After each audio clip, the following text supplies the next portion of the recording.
One 1v1 खेल्ने भए भितेनसँग रिङमा खेल्दिउँ ल। यङ वेब दाइ यार पहिला पकेट मारा चोर बच्चा हो के दाइ यो यङ वेब दाइ यार पहिला पकेट मारा चोर बच्चा हो के दाइ यो मेसुलाई र यो खुट्टा तानेको देख्यो केटा हो। यङ वेब मलाई बब्बाल लाग्छ र यङ वेबको ऱ्याप बब्बाल छ तर मलाई आरजेटी चाहिँ मनै पर्दैन क्या। यसरी खुट्टा तान्छ त्यही मलाई नमन परेको हो केटा हो। कमेन्टमा यति मुख छाडेको छ नि आरजेटीको केटाहरूले फ्यानहरूले छाडोस् बाल भएन। त मैले जनसेवा चौकीमा टोइलेट घोडाको हो के दाइ। अनि भन्न के भयो बिल्ला हान्यो बस्यो। यसको चम्चाहरू अति धेरै बोल्ने त ज्याठा ज्याठा भनेर अनि त्यो लेजी छ नि त त्यो लेजी 4 फुटे त्यसलाई दाइ 75 सालमा मैले र मेरो साथीले हान्दाखेरि सब भाग्यो। ताईलाई पावर देखाइदिउँ कि क्या ताईलेको मात सिक्ने बच्चा चितो जासुकै बेट सो त्यहीँनिर बेट त्यो दिन चाहिँ मा कसम कट्टुमे छेड के हो ऱ्याप पनि हो। मुझे जासुकै बेच त्यहीँनिर बेच त्यो दिन चाहिँ कट्टुमा छेर यस्तो पनि हुन्छ ऱ्याप केटा हो।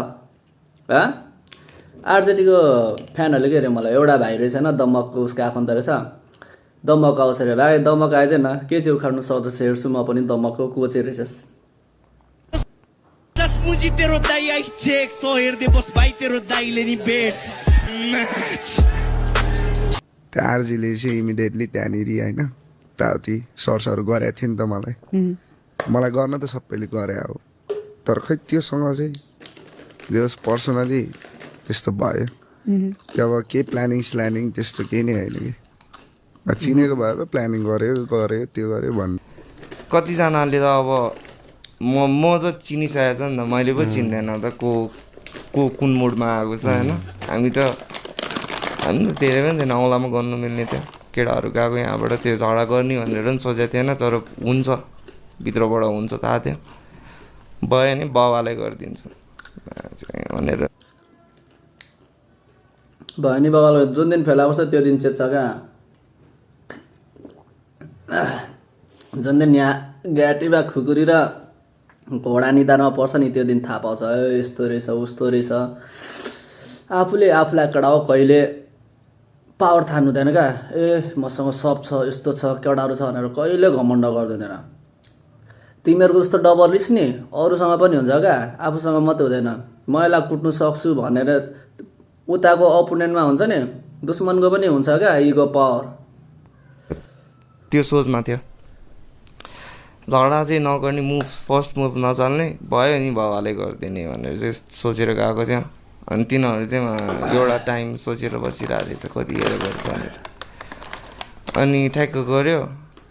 अनि के भने एकजना त्यहाँनिर म नाच्नु जाने बेलामा एकजनालाई ड्यास परेछ क्या अलिकति सोल्जर हो त्यो तिमीहरूको मुझे भिटेन मुझे आएर हाम्रो भिटेनको एउटा मुझे साथीले मलाई मेसेज गरिरहेको रहेछ क्या bro don't talk shit about यस्तो क्या कडा यो पहिले पर्पल एउटै हो होइन मेरो लागि चाहिँ होइन चलेको थिएन क्या त्यतिले यसको भ्युज पनि त्यति आउँदैन थियो। अनि अब कन्ट्रोभर्सी गर्नु खोजेको कन्ट्रोभर्सी गरेपछि चल्छ नि त त्यही गर्नु खोजेको क्या खुट्टा तान्नु खोजेको म चाहिँ आफ्नो दममा गर्नु पऱ्यो नि त होइन। आफ्नो दममा नगरेपछि अरूलाई जपाइते भन्ने हो पाइते नबोल अरे भिटेनको बारेमा नत्र उसले 1 भर्सेस 1 खेल्छ अरे। मैले भनेको उसको औकातै छैन क्या ब्रो मसँग 1-1 खेल्ने ल खेल्ने भयो ला औकातको कुरा गर्यो फेरि ला भिटेनको यार भाइ त भन्दा त औकातै छ डलर कमाएको छ तँलाई त मैले के भन्नु यो मजेको के औकातको कुरा न छ्याउ लाज पो लाग्छ मलाई अब भिटेनसँग खेल्छु क्या म ल मैले लाइभ होइन सबैको अगाडि अनाउन्स गरेँ होइन ल 1-on-1 1v1 खेल्ने भए भिटेनसँग रिङमा खेल्दिउँ ल है त नलागेको थिएँ। अब पहिला त त्यसको अलिअलि फेम जस्तो लाग्थ्यो कि मलाई चाहिँ होइन फेमसै मान्छे हो यसलाई बिचाउने किन पछि कोल्याब गर्नुपर्छ भनेर सोच्थेँ नि त। अब त कोल्याब त लामो चाहिँ छ्याकडा यस्तोको के होइन यो पर्पलको छ्या म्हणजे यो म्हणजे गच्छाको म्हणजे भयो यार कडा हो यार जोतको हो क्या यो मजा कडा हो सो यति नै हो।